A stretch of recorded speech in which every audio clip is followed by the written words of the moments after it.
Hola, ¿qué tal? Somos Ángel y Abraham y estamos aquí en Sector Fan en nuestro capítulo número 2.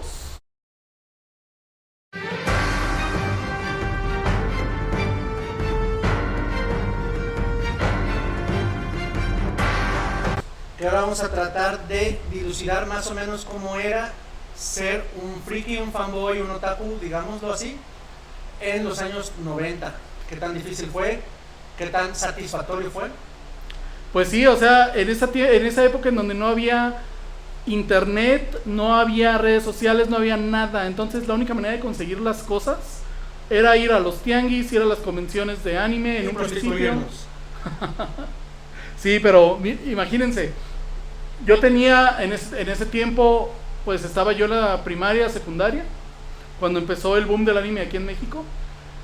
Y de hecho ya les habíamos platicado en un capítulo anterior que nosotros conocimos el anime como nombre anime por allá del año 98, 99, o sea, antes aquí lo conocíamos las cosas como caricaturas, o sea, no era anime de Japón, o tú sí lo ubicabas así, Ángel, o sea... No, eso fue hasta muchos años después, que ya me di cuenta cuáles eran caricaturas de las que había visto como caricaturas y cuáles eran japonesas, ¿no? Porque ustedes tal vez no lo vivieron, pero a nosotros nada más nos ponían en la tele, van a pasar esto de tales horas a tales horas, y uno lo tenía, y uno lo aprovechaba y lo veía. Y aparte, no es como ahora de que, se me fue el capítulo, salió hoy, al rato lo veo a la hora que yo quiera, no. Antes era, sale a las 5 de la tarde, tienes que estar a las 5 de la tarde, y si te lo perdiste, te tendrías que esperar para volver a ver ese capítulo, a que lo volvieran a retransmitir. Que hay una anécdota, déjate la digo rápido, de algo que le hicieron a una persona famosa, que no voy a decir su nombre. A ver. Pero no me vale madre, a no, ni me acuerdo quién fue, pero la anécdota está chida. Resulta que cuando anunciaron que iba a pasar el final de Dragon Ball Z, la primera vez que iba a pasar el final de Dragon Ball Z en televisión mexicana, a un cuate... ¿Pero el final de Majin Buu o cuál? El final de Dragon Ball Z, el final que existe de Dragon Ball Z, punto. Ok. A un cuate que le gustaba Dragon Ball Z, sus amigos que también veían Dragon Ball Z, lo encerraron en un closet hasta que acabó. Qué cruel. Qué culero, porque, perdón para los que son niños y nos ven la palabrota, pero pues no existía YouTube para llegar a ver el final o de dónde lo iba a sacar, o sea... No, de hecho, por ejemplo, estuvo gacho.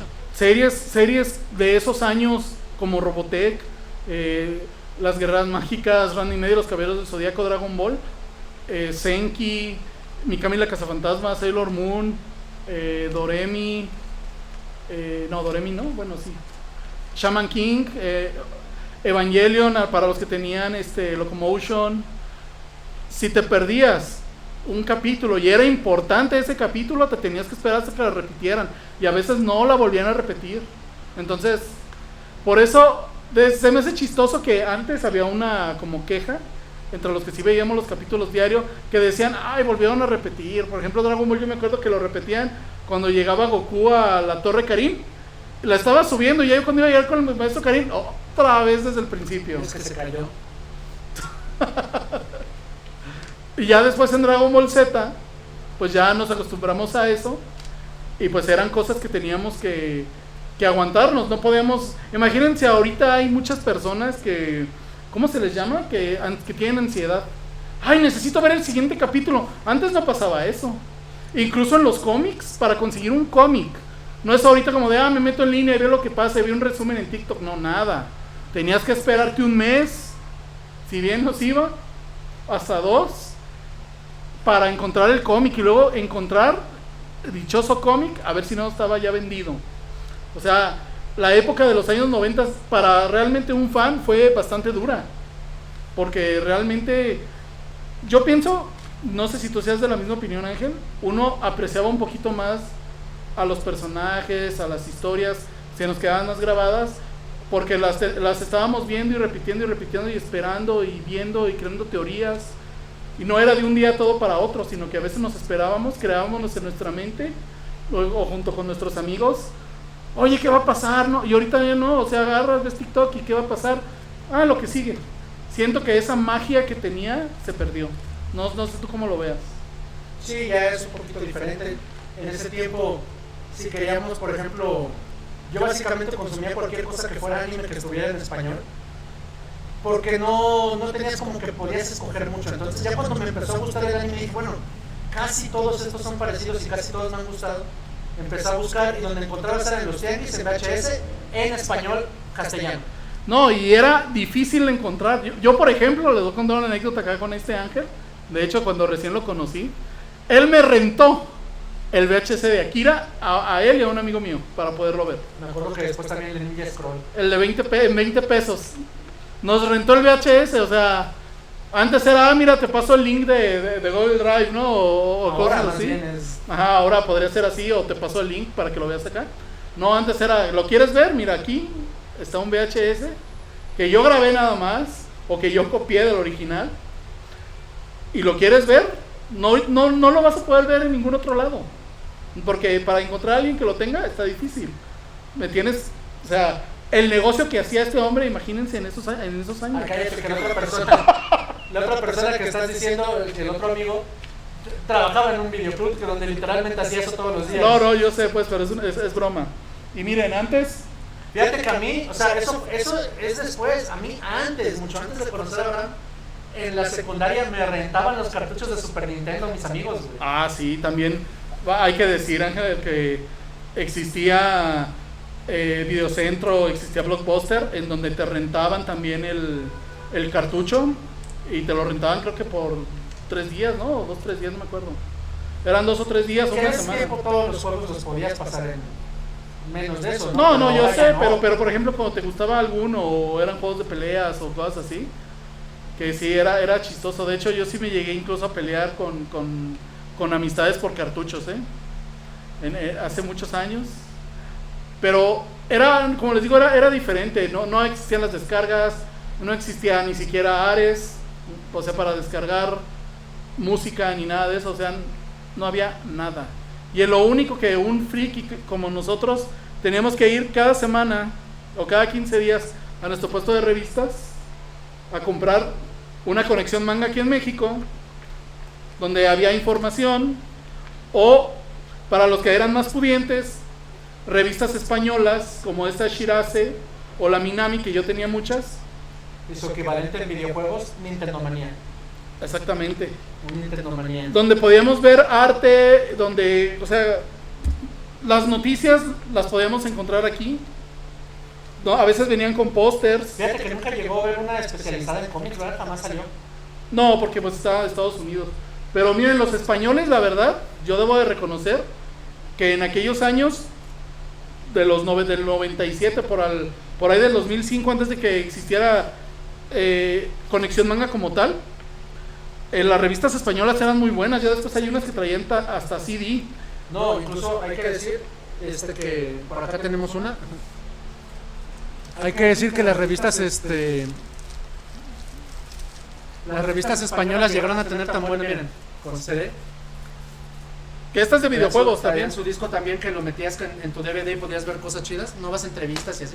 Eran entrevistas. Las revistas españolas llegaron a tener tan buenas ediciones especiales que luego las pirateaban en copias fotostáticas. Nosotros llegamos a tener guías completas de series. Yo conocí el final de Supercampeones en una guía entera que tengo. Algún día que hagamos especial de Supercampeones me la voy a traer. Yo tengo una guía de Dragon Ball ya toda hecha de la A a la Z, de la A a la Z. La historia completa de Caballero del Zodiaco. O sea, imagínense, antes de que saliera la saga de Hades, que nada más estaba en manga. Yo, por ejemplo, no la había leído y sí quería saber qué pasó, porque en ese tiempo pues todavía no podías ver los scans del manga como tal, o tener el manga publicado aquí en México, porque aquí llegó un poquito después. Yo le estoy hablando como el 2004, 2005. El manga de los Caballeros que llegó por el 2008, 2009. Entonces, en las revistas españolas venían los resúmenes, con qué decía cada quien, con 1 o 2 imágenes, y con eso nos dábamos, la verdad. Era la manera de ver los resúmenes. Yo tengo una de Dragon Ball, donde viene explicado toda la batalla de Freezer, toda la batalla de Cell y la batalla de Majin Buu. Yo así fue como me enteré, antes de que, gracias a Dios, la sacaran. Antes de que existiera el remake de Dragon Quest, así me enteré cómo acababa. Sí, las aventuras de Fly. Antes de que llegara el manga aquí, que Iba a fue un comprar mi exitazo. revista muy buena también, por cierto. Yo trabajé en Editorial Vida en esa época, por lo cual tuve todos los mangas de Dragon Quest, afortunadamente. Pero sí, o sea, era muy diferente a como es ahora. Y yo pienso que se valoraba más los otakus de antaño, tanto en cómic también, porque los cómics, por ejemplo, para poder encontrar un DC contra Marvel, ya después los encontrabas en las convenciones a precios Exorbitante. estratosféricos. Un cómic en 200, 300 pesos te costaba.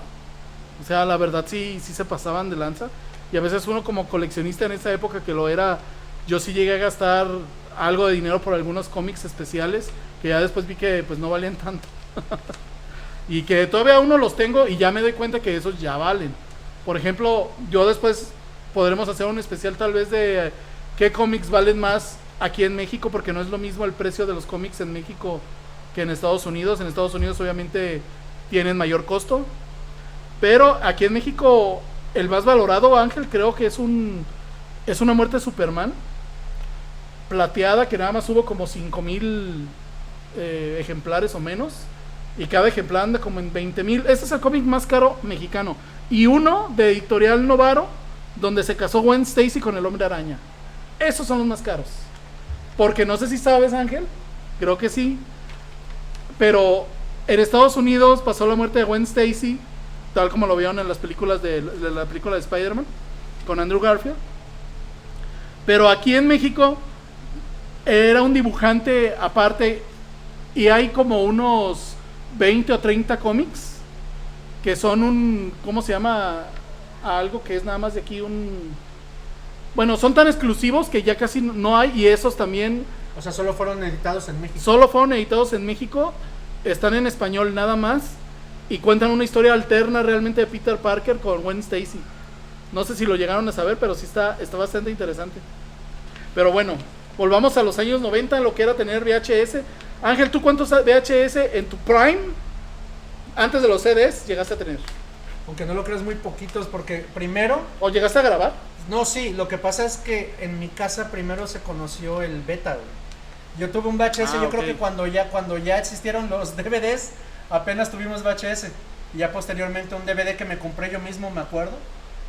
Y pero tuve betas. Fíjate, yo ni siquiera sabía que el beta se supone que era mejor calidad que el VHS, porque Sí. incluso las... El Betamax era de Sony, creo, pero ganó VHS. Pero incluso las, ¿cómo se llama? Empresas de como Televisa, TV Azteca, todo lo grababan en beta porque eran mejor calidad. Pero fue más comercial el VHS. Sí. Entonces pero sí llegué a tener las dos en algún momento, pero principalmente fue beta lo que llegué a tener.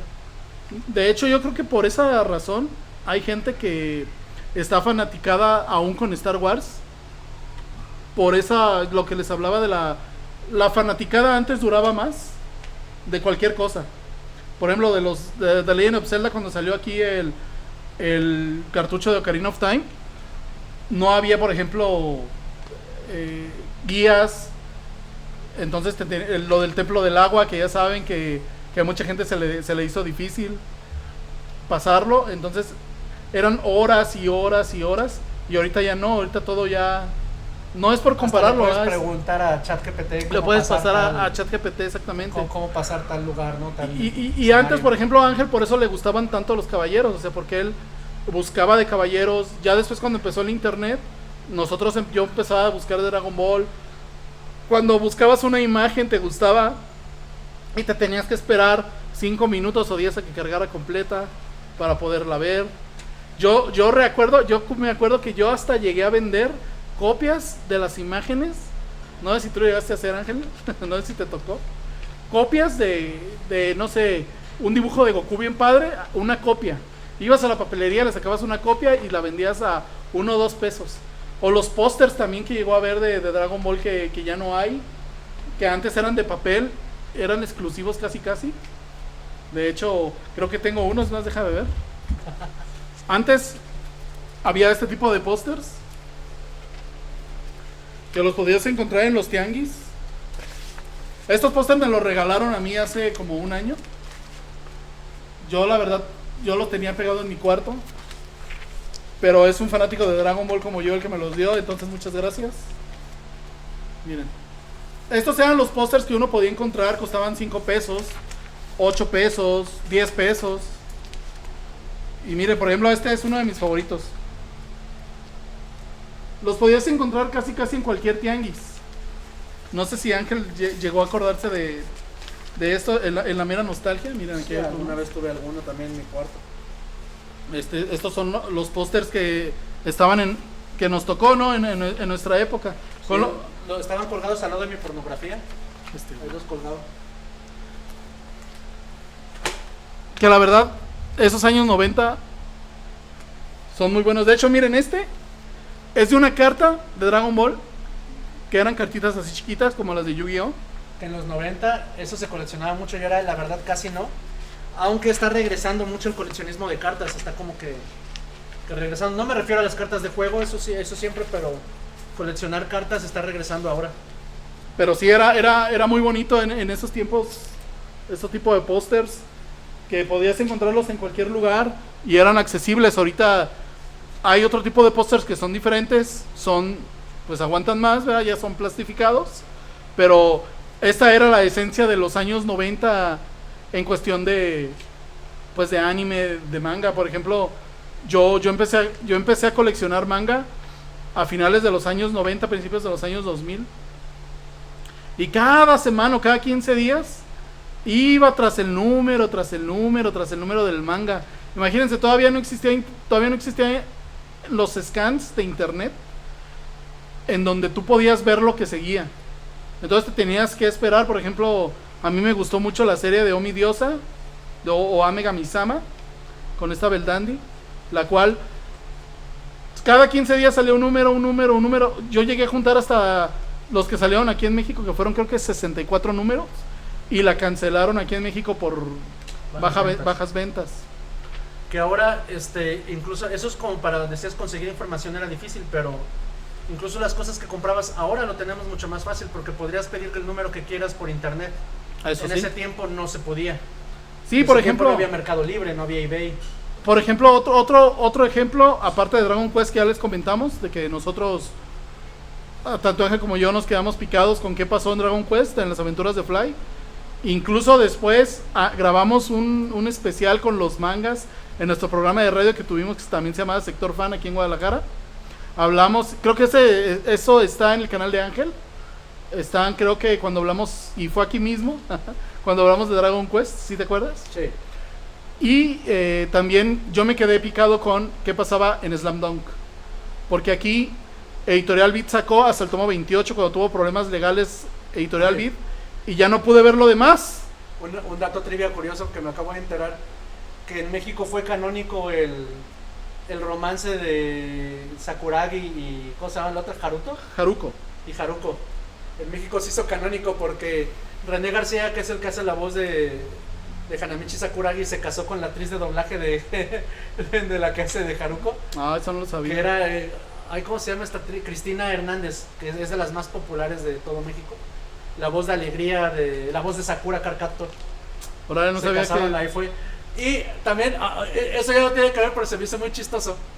Hay una frase que dice cuando a una persona se le juntan las mujeres, cuando dice que se te juntó la alegría con la tristeza, güey. Es una frase muy popular. Ajá.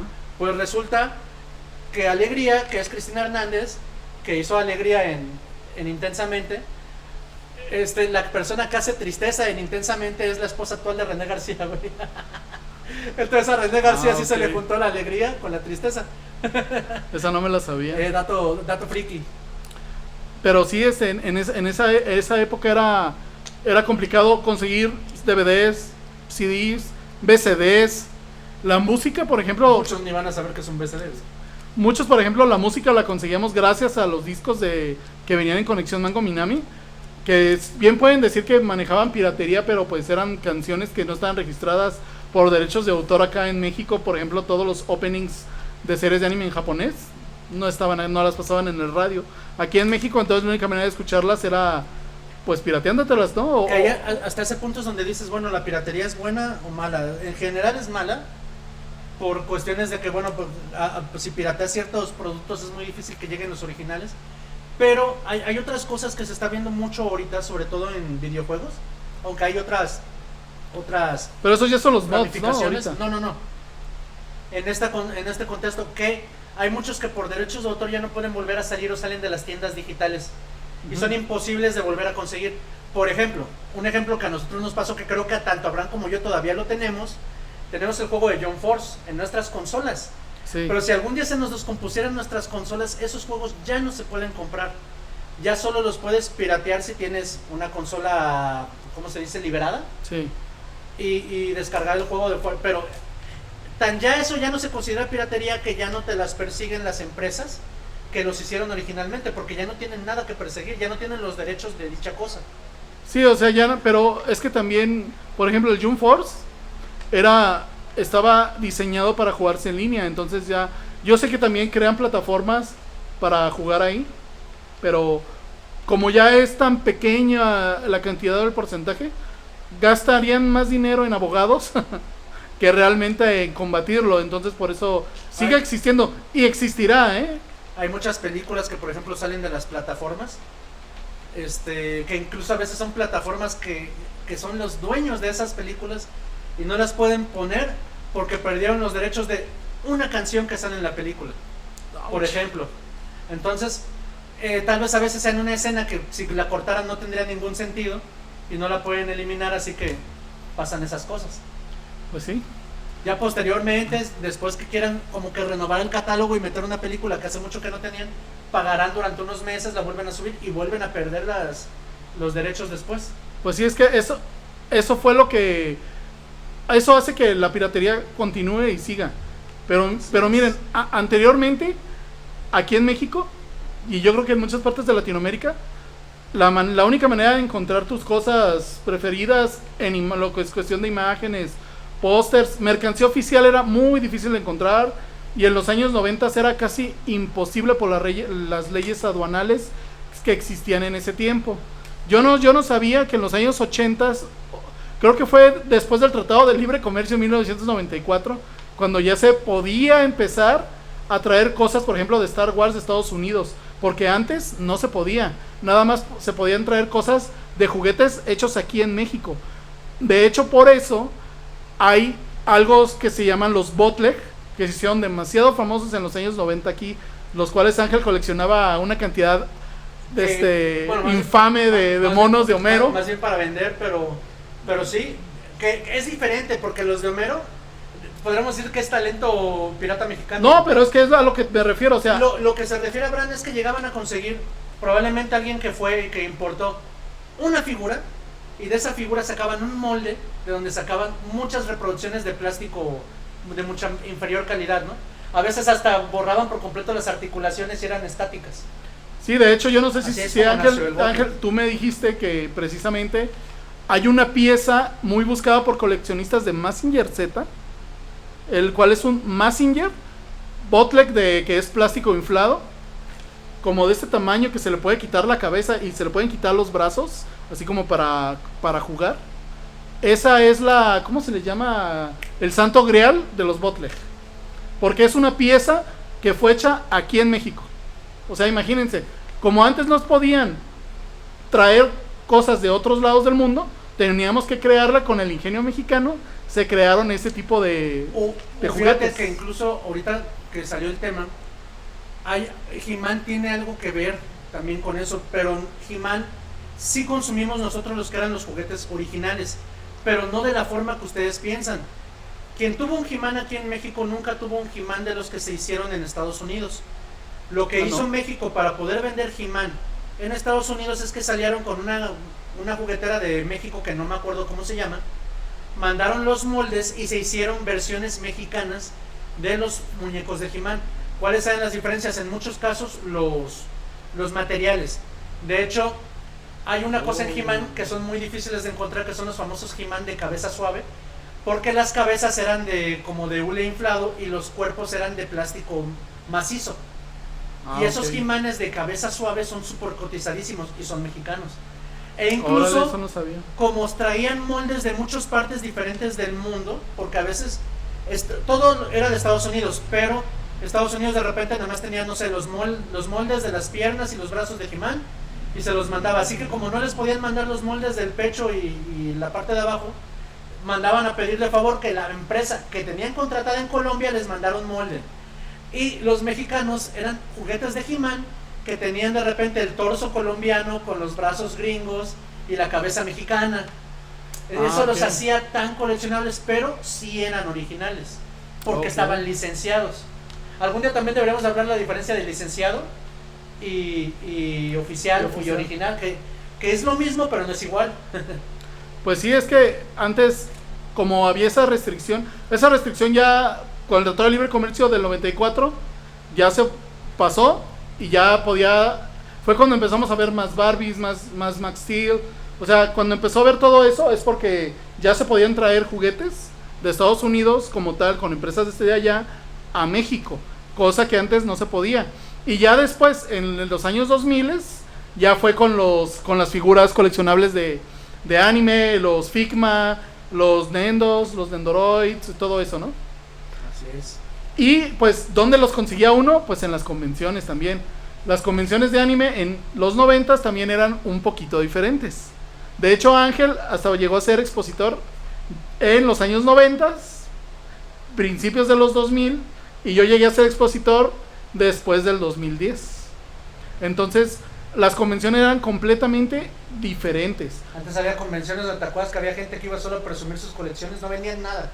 De hecho, las primeras convenciones de anime o convenciones que se pueden llamar eran como dice Ángel.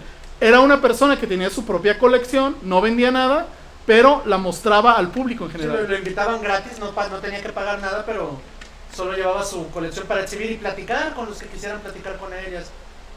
Ese fue el inicio de las convenciones. Por ejemplo, aquí en Guadalajara, creo que fue una así. Me lo comentaron que fue por allá de 1993, 94. Yo en esa época tenía 9 años, pues obviamente no sabía. Pero ya después, aquí en Guadalajara y en México empezaron a hacer convenciones que primero eran convenciones de cómics, donde la gente iba y buscaba cosas de Superman, de la Mujer Maravilla, del Hombre Araña, de Batman. O sea, no iban a buscar Goku porque todavía no llegaba. El boom del anime y todo eso, yo creo que a ti te tocó, Ángel, ¿no? En las convenciones que aquí se empezaron a llamar Comic Plan, Mangatron, la TNT, la Mole. E incluso, un caso curioso, Ángel fue él empezó a vender Mi cuerpo. Sí, también su cuerpo. Unos videojuegos que se llamaban Mugen. Así es. Que eran unos juegos que él armaba, ponía sus propios personajes y él iba a las convenciones a vender eso, ¿no? ¿O qué más? No, y se vendían re bien. Antes, fíjate que yo creo que eso dejó de ser un negocio cuando Mugen no logró sacar una no logró migrarse a alguna plataforma. Si hubiera habido alguna forma pirata de meter Mugens en Xbox, en PlayStations, en consolas, hubiera seguido más, pero la gente dejó de jugar en computadora. Pero era un buen negocio. Y como dato curioso, hasta tengo personajes. Ángel tiene un personaje que se llama Ángel Aceves en Mugen. Pueden ver videos. Lo pueden buscar en YouTube. Y soy famoso en algunas comunidades de Mugen, no por eso, sino porque también yo hice y programé, cosa que cuesta mucho trabajo. Muchos personajes de qué serie creen, porque pues obviamente mi serie favorita programé muchos para Caballeros del Zodiaco. En la comunidad Mugen de Caballeros del Zodiaco soy hasta famosón, porque mis personajes los siguen usando. De hecho, un día hablaremos también de que hace 5 años, ¿cuánto fue? 5 años o 6, Ángel descubrió sí, también lo que después se conoció como Starstorm, que fue un live action perdido de los Caballeros del Zodiaco, que yo pienso que gracias a Ángel, él fue el que hizo que el proyecto diera su luz final, como lo vimos después en la comunidad de Saint Seiya. Les digo rápido, está muy interesante yo encontré ese fragmento, luego lo veremos con más calma. Desgraciadamente, sí hay pruebas, pero hay pocas, porque nos tumbaron ese canal donde estaba el fragmento original. Que también se llama Sector Fan. También se llama Sector Fan. Pero pues hay canales hermanos, bueno, no hermanos, que hermanos son cuando tenemos, como los de nosotros, Ángel y eso. Pero hay canales que nos hicieron favor, incluso uno de entrevistarnos y todo, donde nos hacen Pues dicha entrevista, ahí está, entonces... De hecho, Geek You creo que yo fue creo que el más famoso de los los streamers es de Perú.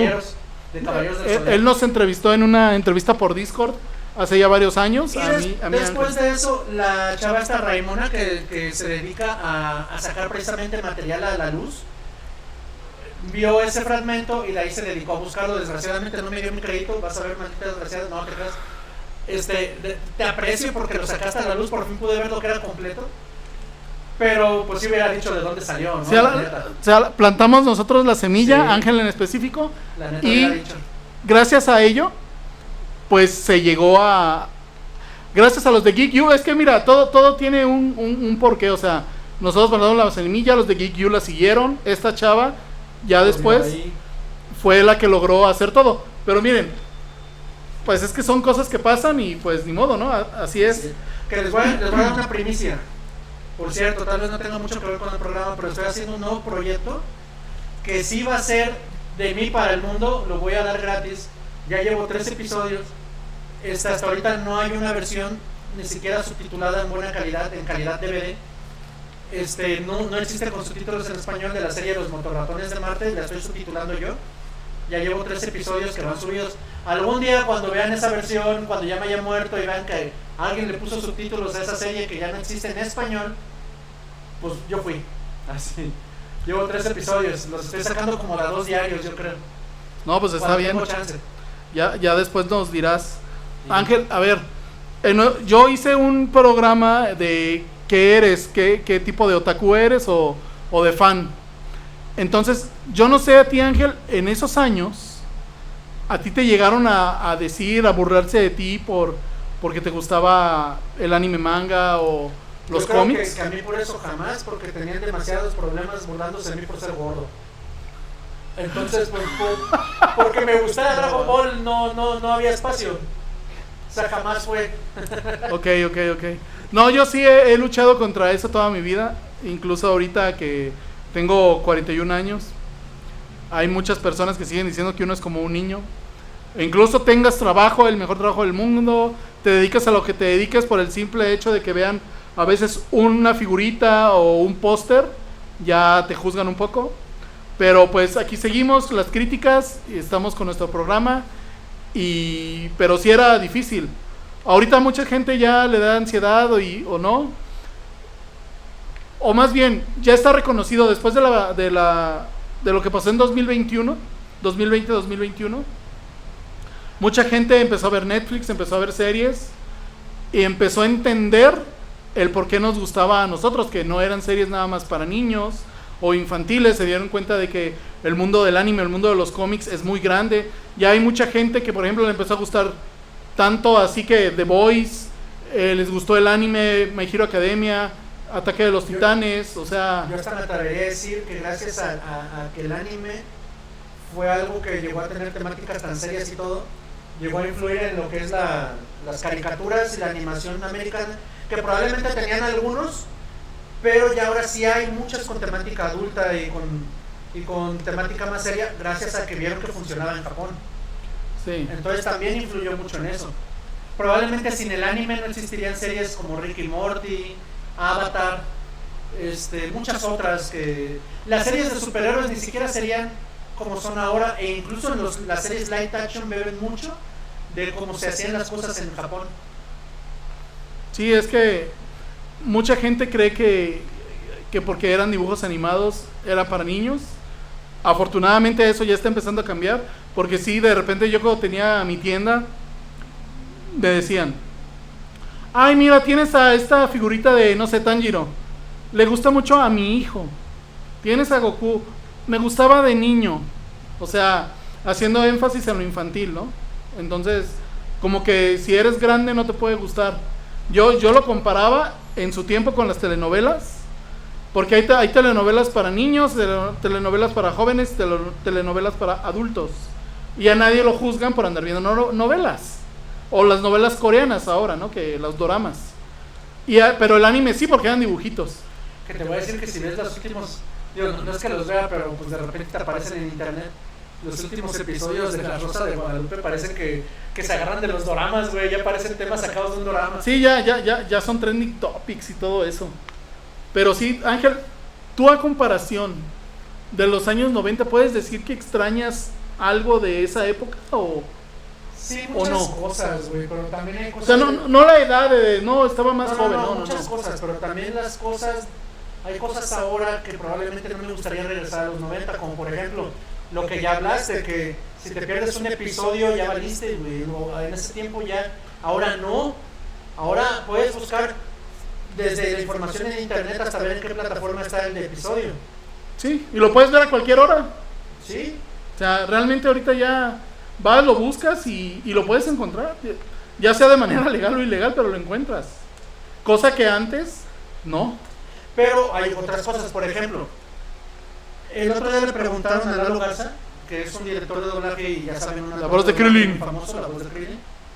Hey. ¿Por qué no funcionó? Porque si ustedes vieron, estuvo como 3 días nada más Kimetsu no Yaiba en Canal 5 y lo quitaron, güey. Nadie lo veía. ¿Por qué no funcionó? Y Lalo Garza contestó algo que se me hizo muy cierto, ¿no? Ajá. No funcionó, puso por ejemplo Malcolm el del medio, que no tiene que ver con él, pero puso ese ejemplo.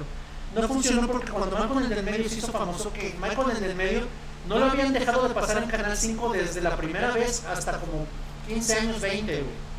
Más o menos ininterrumpidamente. Y ahora lo compró TV Azteca otra vez, es de esos casos que se los quitaron y la fregada. Pero la razón por la que era tan famoso es porque en ese tiempo, cuando recién salió, tenía esa periodicidad que nosotros queríamos. Eso de que si te perdías el capítulo valías, de que llegabas a tu escuela y todos lo vieron y platicaban de eso al día siguiente. Todas esas cosas. El anime ya es más de nicho y además lo puedes ver cuando tú quieras. Solo tus amigos que tienen Crunchyroll van a saber de qué estás hablando, y los que ya lo tienen ya lo vieron y lo ven cuando ellos quieran. Por eso les valió madre que estuviera en Canal 5. No les importó. Con Dragon Ball no pasa, cada vez que lo ponen es un éxito porque Dragon Ball ya tiene toda esa nostalgia cargando de cuando nos repetían las temporadas desde... Que por cierto, no, o sea, de los 90, ¿te sabes exactamente en qué 2 capítulos siempre repetían Dragon Ball Z? Primero hasta que salió el Super Saiyan y después para la de Majin Buu, ¿sabes exactamente los capítulos donde... Híjole, no me acuerdo bien, pero el de... Pero sí sé. Uno era cuando llegaba, creo que Freezer. Sí. O sea, cuando llegaba Freezer a la Tierra y pasaba lo de Trunks. No. Llegaba Freezer a la Tierra y punto. Regresaban a Raditz. Ajá, se regresaban a Rabbids. Ya después, de hecho son 3 puntos, perdóname. Ese es el primero. Ya después, en el capítulo donde Goku estaba por convertirse en Super Saiyajin, se regresaban a Raditz. No, ese más bien ese fue primero, cuando llegaron. No. Cuando Goku sí, se iba... no. Cuando Freezer se baja de su nave con Zarbón y Dodoria, sí es cierto que fue la primera vez que lo repetían. Sí es cierto. Después esa. Después, ya fue la última. Después de eso nos dejaron ya llegar hasta Cell. Y ya cuando se repetiera el primer capítulo donde Gohan iba a la escuela, güey. Sí, pues nos dejaron ver Majin Buu. Era el principio de Dragon Ball Z, la segunda parte, o sea, con el otro opening. Hasta que ya nos dejaron ver a Majin Buu. Del poder nuestro es, sí. Otra cosa de los 90 que nunca nos damos cuenta, que muchas series nos anunciaban lo que iba a pasar en el opening y jamás nos dábamos cuenta. El opening de Saint Seiya, por ejemplo, el de los Caballeros del Zodiaco, sí es cierto, o sea, yo nunca me fijé, nunca le presté atención, tal vez porque estaba más chico, pero tiene toda la razón Ángel de que la armadura de Seiya, de los guardianes del universo, cuando la ves y ves la de Pegaso, dices, a chinga. Porque era de una película mucho más avanzada. Entonces, ¿qué? Nos adelantaron el cambio de armaduras. Ya lo sabíamos, pero no lo sabíamos porque no sabíamos que esa armadura la iba a usar después. En Dragon Ball, lo del opening, ¿no? Los opening, aquí nunca salió el opening verdaderamente original, que era donde salía Yancha y Tenchin Han y el Goku con el báculo así. Jamás salió. Desde el principio nos pusieron el opening donde al final se convertía en Super Saiyajin. Y donde salía Vegeta. Y luego, ¿por qué? No, sí, Vegeta salía como amigo. El donde le hacían así. Que en ese tiempo yo creo pensábamos, bueno, los pusieron juntos pero no son amigos. Es que mira, yo tengo un conflicto con Dragon Ball, porque una vez unos amigos me dijeron precisamente eso, pero yo no me di cuenta por varias razones. Uno, yo sí seguía Dragon Ball a como iba. Yo llegué a ver todas las películas en su momento en japonés, sin subtítulos al español, en japonés completo nada más, y ahí los openings sí eran los originales. Entonces a mí sí me tocó ver el de Goku, por ejemplo, en la película de Garlic Jr. Inmortal, donde decía, eres tú Kulilin, que decía, en carne y hueso Goku. Son Wanda. Son Wanda. En ese, fue el primero de Dragon Ball Z, y en ese opening sale Goku con el báculo haciéndole así al final. Y sí es cierto, aquí en México no salió ese opening, nada más salió el de Goku convertido en Super Saiyajin, ya con Vegeta a un lado haciéndole así. Sí, ¿no? O sea, también, sí, o sea, cierto. nos spoilearon, por ejemplo, Trunks. No, es el de... Trunks decía, ¿quién chingados es ese? Nadie lo dijo nunca porque nadie le ponía atención, pero y ahora debimos de haber sabido o preguntándonos quién era ese güey. Nos Balten Chincan Verde, güey. Nos spoilearon que a Yamcha le pusieron una chinga porque tenía cicatrices por todos lados. Ah, sí. O sea, el cabello largo, porque era muy diferente también el Yamcha. Ajá, bueno, no, el yo como creo de que, colita. yo personalmente, yo creo que nunca me di cuenta que era Yamcha, güey. Hasta que ya después salió con el pelo corto. Pero sí, ese tipo de detalles sí eran muy diferentes. Y a lo que yo iba con lo de Kimetsu no Yaiba que ibas a decir, es que, por ejemplo, sí es cierto, tienes razón. Pero fíjate, Kimetsu o Demon Slayer no le llama la atención a los adultos, le llama la atención a los niños. Pero incluso es un experimento social hasta de TikTok. Ya está demostrado que si la esposa le pone el opening de Dragon Ball Z, el esposo se aparece si está en la casa. Hay un montón de videos, no sé si no los han visto, búsquenlos, en donde está la esposa checando a ver si es cierto, o el hijo. Ponen Dragon Ball y se aparece el papá o se aparece el esposo. Luego. Mira, yo adoro Dragon Ball, pero yo creo que soy de las pocas personas en el mundo que siempre amará más los Caballeros del Zodiaco. Ah, no, pues es que fue tu primera. Tu anime favorito.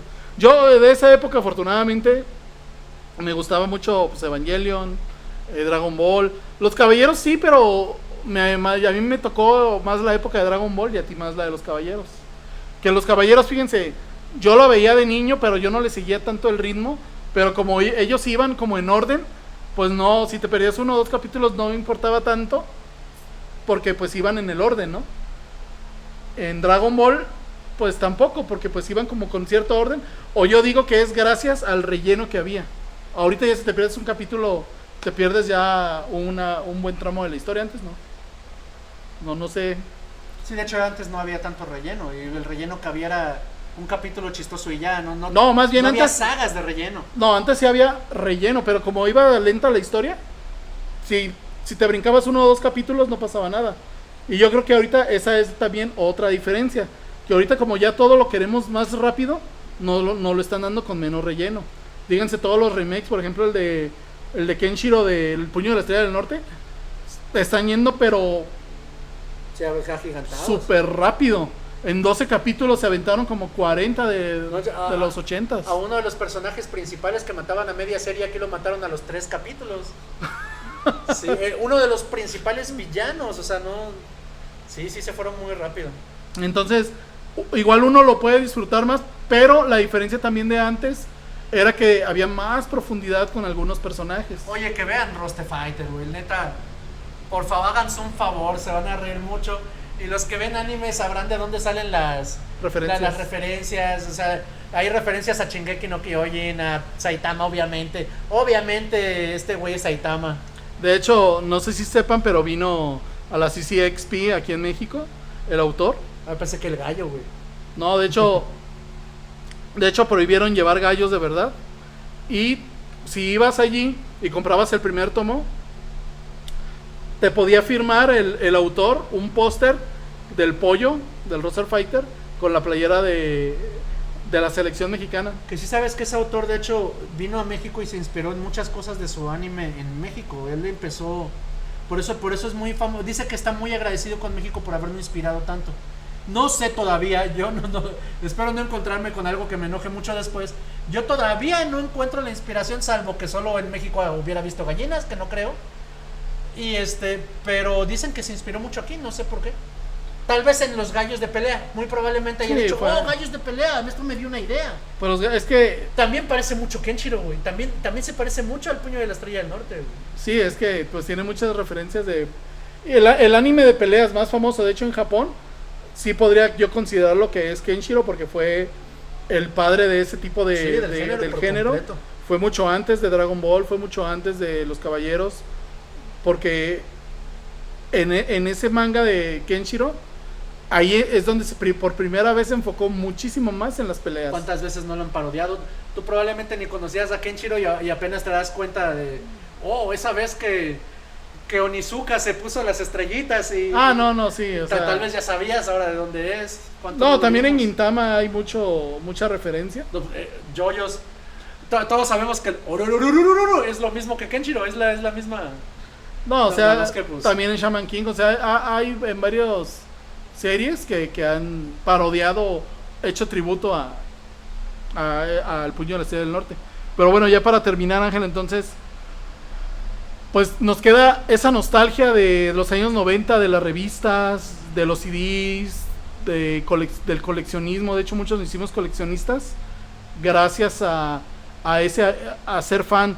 Ahorita muchos tienen sus colecciones, pero son digitales, ya no es igual, o ya nada más piden sus figuras por Mercado Libre o por Amazon. Entonces, pues no sé, ha cambiado mucho, pienso que para bien, pero aquellos que nos tocó pues esa época, sí la añoramos, yo digo un poco con cariño, porque la valorábamos mucho. El hecho de conocer algo nuevo no era nada más con un clic, no nada más era con una vista, sino era buscando, leyendo, y pues que nos atrapaba, ¿no? Así es. Y pues bueno, este fue nuestro segundo capítulo, espero que les haya gustado. Déjenos en sus comentarios si ustedes fueron de los años 90, de los años 2000 o de los 2010. Y pues aquí seguimos y nos despedimos. Yo soy Abraham. Yo soy Ángel. Y Sector Fan. Nos vemos.